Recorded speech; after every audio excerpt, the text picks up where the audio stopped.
ಕಾಂತಾರ. ಈ Kantara cinema climax ನೋಡಿದ ಎಲ್ಲ ಜನ ತುಂಬ ಮೆಚ್ಕೊಂಡಿದ್ದಾರೆ. ಆ ಫಿಯರಿ ಡ್ಯಾನ್ಸು, ಡಿವೈನ್ ಪ್ರೆಸೆನ್ಸು ಅದೆಲ್ಲ ನೋಡಿದಾಗ ಅದು ಬರೀ ಸಿನಿಮಾ ಅಂತ ನಮ್ಗೆ ಅನಿಸಲ್ಲ, it felt real. Kantara cinema ನೋಡಿದ ಎಲ್ಲರ ತಲೆಯಲ್ಲೂ ಒಂದೇ ಓಡ್ತಿರುತ್ತೆ, ಯಾರು ಆ ದೈವ, ಅದರ ಕತೆ ಏನು, ಆ ಪಂಜುರ್ಲಿ ದೈವದ ಕತೆ ಏನಂತ. ಆ ಕೋಲ, ತುಳುನಾಡಿನ ಕಲ್ಚರು ಇದೇ ತಲೆಯಲ್ಲಿ ಓಡ್ತಿರುತ್ತೆ. ಈ ಕಾಂತಾರ ಮೂವಿಲಿ ಪರ್ಟಿಕ್ಯುಲರ್ಲಿ ಪಂಜುರ್ಲಿ ದೈವದ ಕಥೆನೇ ಇರೋದು. ಸೊ ಈ ಪಂಜುರ್ಲಿ ದೈವ ಅಂದ್ರೇನು, ಅದರ ಅಸ್ತಿತ್ವ ಏನು, ಇದು ಹೇಗೆ ಸ್ಟಾರ್ಟ್ ಆಯಿತು, ಆ ದೈವದ ಹಿಂದಿನ ಕಥೆ ಏನು, ಇದು ಎಷ್ಟು ನಿಜ ಅನ್ನೋದನ್ನು ನೋಡೋಣ ಬನ್ನಿ. ಈ ಪಂಜುರ್ಲಿ ದೈವದ ಕಥೆ ಏನಿದೆ ಅದು ಒಬ್ಬೊಬ್ಬರ ಬಾಯಲ್ಲಿ ಒಂದೊಂದು ಥರ ಬರುತ್ತೆ.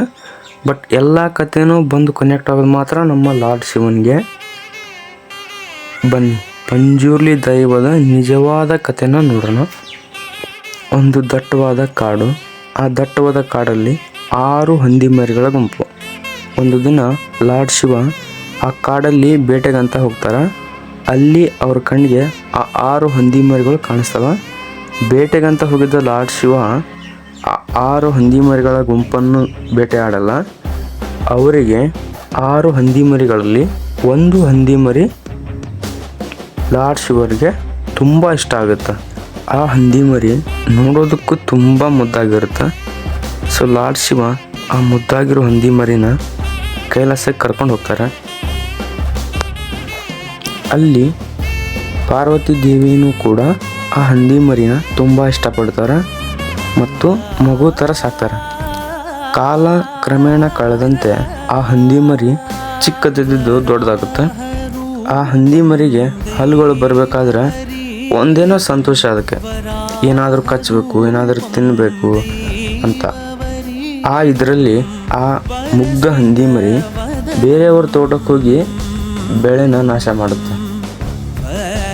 ಈ ಕಡೆ ಲಾರ್ಡ್ ಶಿವ, ನಿಮಗೆ ಗೊತ್ತು ಲಾರ್ಡ್ ಶಿವನಿಗೆ ಎಷ್ಟು ಕೋಪ ಬರುತ್ತೆ ಅಂತ. ಇಷ್ಟು ಪ್ರೀತಿಯಿಂದ ಸಾಕಿರೋ ಹಂದಿ ಮರಿ ಇದು ಈ ರೀತಿ ಮಾಡಿಬಿಡ್ತಲ್ಲ ಅಂತ ತುಂಬ ಕೋಪದಿಂದ ಒಂದು ಬಾಣ ಬಿಟ್ಟು ಆ ಹಂದಿನ ಸಾಯಿಸ್ತಾರೆ.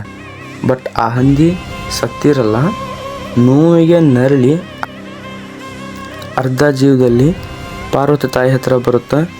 ಆಗ ತಾಯಿ ಪಾರ್ವತಿ, ನಾವು ಅಷ್ಟು ಮುದ್ದಾಗಿ ಅಷ್ಟು ಪ್ರೀತಿಯಿಂದ ಸಾಕಿದ ಹಂದಿ ಮರಿನ ಆ ರೀತಿ ನೋಡ್ತಿದ್ರೆ ತಾಯಿ ಕಣ್ಣಲ್ಲಿ ನೀರು ಬರುತ್ತೆ.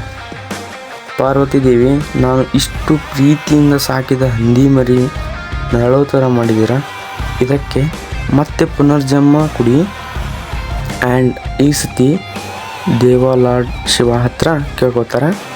ಆಗ ಲಾರ್ಡ್ ಶಿವ ಹಂದಿಗೆ ತಥಾಸ್ತು ಅಂತ ಪುನರ್ಜನ್ಮ ಕೊಡ್ತಾರೆ.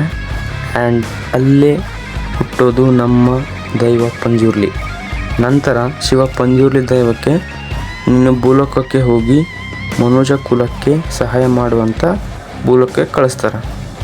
ಆಗ ಆ ದೈವ ಬಂದು ನೆಲೆಸೋದೆ ನಮ್ಮ ತುಳುನಾಡಲ್ಲಿ. ಸೊ ಇಷ್ಟು ಪಂಜುರ್ಲಿ ದೈವದ ಕತೆ. ನಾನಾಗಲೇ ಹೇಳಿದ ಹಾಗೆ ಈ ದೈವದ ಕತೆ ಒಬ್ಬೊಬ್ಬರ ಬಾಯಲ್ಲಿ ಒಂದೊಂದು ಥರ ಬರುತ್ತೆ. ಸೊ ಎಲ್ಲ ಗ್ಯಾದರ್ ಮಾಡಿ ಸಿಮಿಲಾರಿಟೀಸ್ನ ಹುಡುಕಿ ಫೈನಲಿ ಮಾಡಿರುವಂಥ ಸ್ಟೋರಿ ಇದು.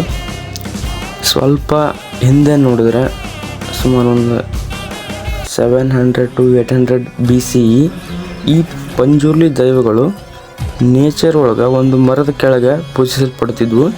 ಕಾಲಕ್ರಮೇಣ ದೈವಗಳ ಪಂಜುರ್ಲಿ ದೈವ connected to lord Shiva, protector of Tulunadu.